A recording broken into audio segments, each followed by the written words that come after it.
Pues en el acercamiento de la sociedad del campo, yo creo que tendremos que hacer una reflexión colectiva, que es la reflexión de cómo aprender a vivir con menos y a disfrutar más de la vida, ¿no? Porque para mí es la única forma de romper la lógica del capital, porque el capital, ya veis las propuestas que se están haciendo desde todos los grupos políticos, más unos que otros, por supuesto, pero las propuestas es el crecimiento. Volvemos con el crecimiento otra vez, el consumo para generar nuevos empleos. Y esto ya sabemos que esto ha quedado caduco, que ya esta fórmula no sirve, ¿no? Bueno, pues ese debate, pues para recampesinizar un poco más la sociedad, ¿no? Bueno, el acercamiento a los campesinos y campesinas. Para mí, este concepto pasa no para contemplarlos como reliquias, ni como objetos de investigación. Hay mucha gente, yo estoy hasta las narices de la gente que nos viene a investigar, sí para escucharlos y aprender de ellos. Ahí está la experiencia de la Universidad Rural, URPF, y para escuchar a esta gente los defino los de la boina y las del pañuelo negro, ¿no?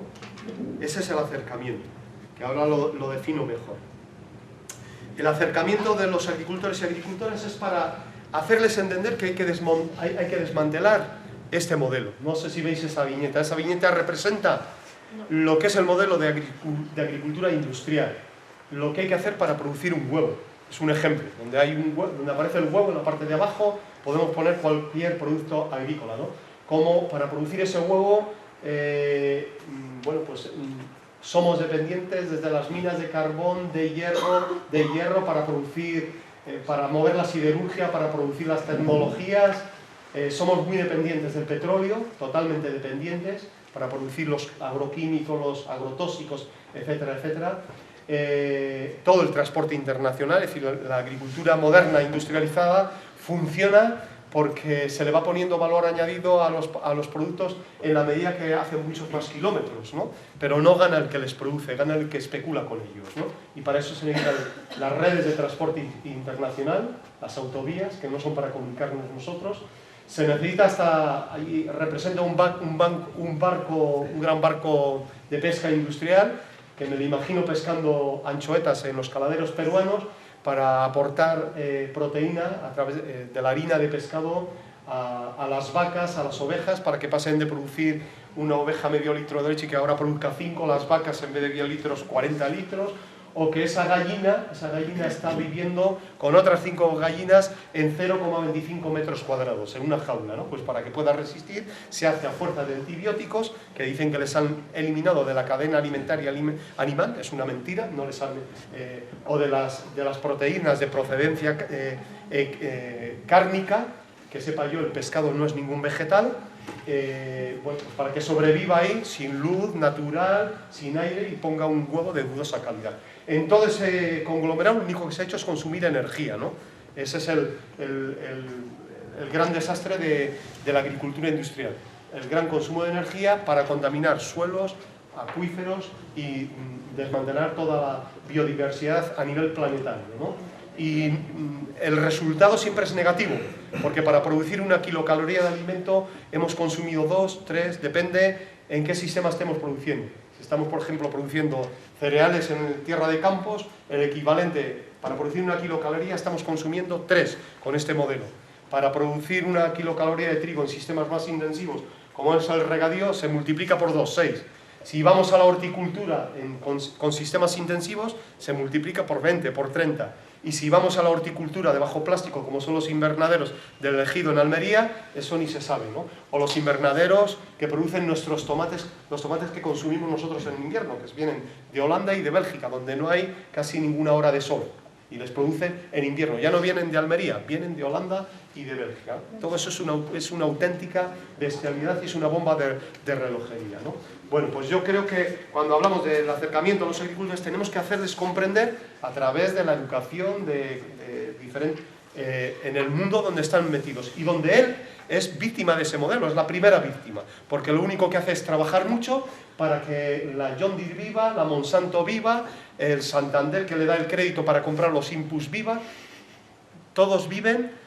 Todo el dinero de la PAC termina ahí, en esos circuitos, la mayoría del dinero, excepto la de los grandes productores. los de las dehesas, por ejemplo, ¿no? Voy terminando. Y el acercamiento también para desaprender, bueno, lo que os he estado explicando antes, ¿no? Bueno, voy terminando. Agroecología y soberanía alimentaria, dos propuestas complementarias para hacer operativa la revuelta al campo. Para mí, el gran reto es la revuelta al campo, en estos momentos. Revuelta al campo, ¿no? Tiene un doble significado. La revuelta al campo para mí, bueno, el significado de que la necesidad de que tenemos que volver, no podemos vivir en ciudades como Madrid, que es muy complicado llevar todos los días alimentos a 4 millones de personas por haberles alejado de donde se producen, y el otro significado es porque realmente se tiene que producir una revuelta. Yo creo que se está produciendo, es una revuelta pacífica y entre otras cosas lo defino así porque no es algo nuevo. A lo largo de la historia se ha producido varias veces. El ser humano se fue, se alejó de zonas donde casi no podía vivir y muchas veces tuvo que volver. Otras tuvo que volver. Bueno, yo creo que estamos en un momento donde tenemos que volver, ¿no? Pero tiene que ser a partir de un nuevo planteamiento. Por eso hay que convertirlo en revuelta, ¿no? Y de la construcción de una nueva sociedad, a partir de lo campesino y de lo rural, ¿no? Y esta revuelta al campo, pues para mí pasa por trabajar mucho en el tema de paralizar la apropiación de los bienes comunes. Es una lucha que podemos hacer urbanos y rurales, porque cuando se nos apropien de los bienes comunes, de los pocos bienes, hay muy pocas posibilidades de volver al campo. Por ejemplo, nosotros nos oponemos a la nueva ley de régimen local, a la ley Montoro, principalmente, entre otras cosas, bueno, primero porque nos roban nuestra autonomía como pueblos, pero segundo porque detrás del robo de la autonomía está la apropiación de los bienes comunes que todavía tenemos en España. Todos los montes públicos, bueno, hay diferentes tipologías, hay montes públicos, montes de los ayuntamientos y montes de las comunidades, que son propiedades de la comunidad, no son de nadie, ni del ayuntamiento. O sea, la figura, o sea, no tiene figura jurídica, es la comunidad la que les gestiona. Y a mí eso me parece esa utopía. Y entonces, que terminen con pequeñas parcelas de utopía que han mantenido nuestras gentes durante años, de gestionar lo común y que lo sabían hacer, aparte de los conflictos que se tenían, pues a trancas y barrancas, pero lo sabían hacer, gestionar esos bienes comunes. Bueno, los bienes comunes son las semillas, la tierra, el agua y los alimentos, que es el resultado, ¿no? Creo que hay que trabajar mucho en esto, ¿no? Por eso la lucha contra los transgénicos. Hay que desobedecer los dictados de los organismos multilaterales y los estados que están legislando a su favor. Yo antes os decía, no quiero rellenar más impresos. Estoy harto, ¿no?, de que para ser campesino tenga que dar respuestas a no sé cuántos reales decretos o directivas de la Unión Europea. Estoy hasta las narices. Entonces hay que hacer la práctica de ser campesinos desobedeciendo. ¿Bien? Porque la política agraria comunitaria es el resultado de lo que la OMC, el Banco Mundial y el Fondo Monetario Internacional dictan a los estados. Se traducen en marcos legislativos, pero es lo que se dice en esos marcos. Esto es para otro día. Queremos entrar en una pelea muy interesante, que es no solo decir que no queremos perder la autonomía como pueblo, sino, igual que se montó una campaña de la deuda externa, estamos empezando a hablar, esto está muy incipiente, hablar de la deuda que tienen con nosotros, con la gente del campo, ¿no? La gente del campo industrializó este país con el sufrimiento de los jornaleros de nuestros pueblos, que los pasaron muy mal.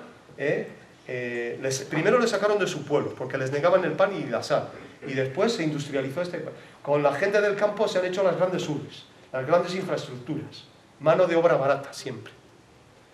Y como sacaron a nuestras gentes, después, como no había suficiente gente, nos desmantelaron todos servicios públicos, porque decían que no eran rentables. Todos.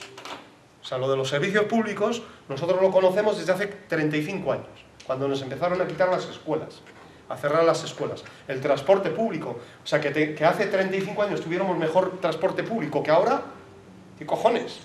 Raro el pueblo que no tenía un coche de línea. Ahora no hay coche, todos dependemos del coche privado, ¿no? Nos quitaron los médicos, teníamos servicio de médicos, nos quitaron la sanidad animal, teníamos veterinarios en los pueblos. Todo eso se ha desmantelado. Nos quitaron una figura que yo no tenía mucho cariño, pero que cumplía un papel interesante. A veces dependía de los agentes de extensión agraria. Por lo menos eran funcionarios que estaban con los agricultores, aunque sirvieron de correa de transmisión para implantar lo que es la revolución verde. Pero por lo menos estaban con la gente, ¿no? Nos han quitado todo, ¿no? Entonces ahora cuando se habla de desmantelamiento de lo público, lo conocemos al dedillo, ¿no?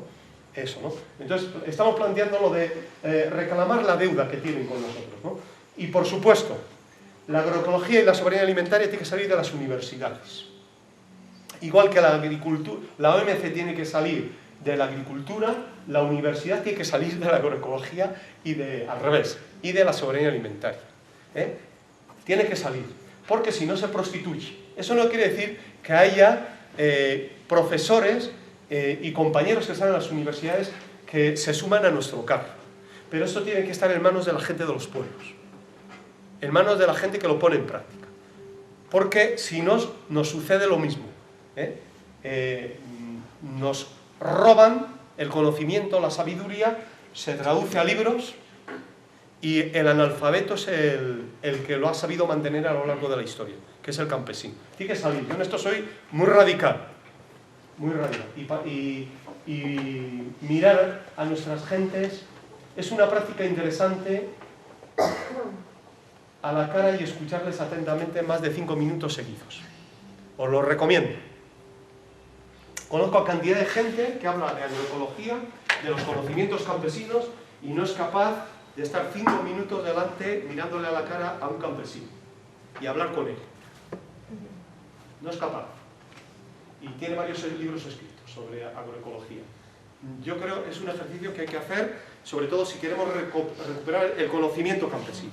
Y yo creo que ya estoy terminando. Para terminar, pues deseo hacer un pequeño homenaje a todos los abuelos y abuelas que, siendo auténticos maestros de la agroecología y de la vida, la historia se encargó de hacerlo desaparecer del mapa.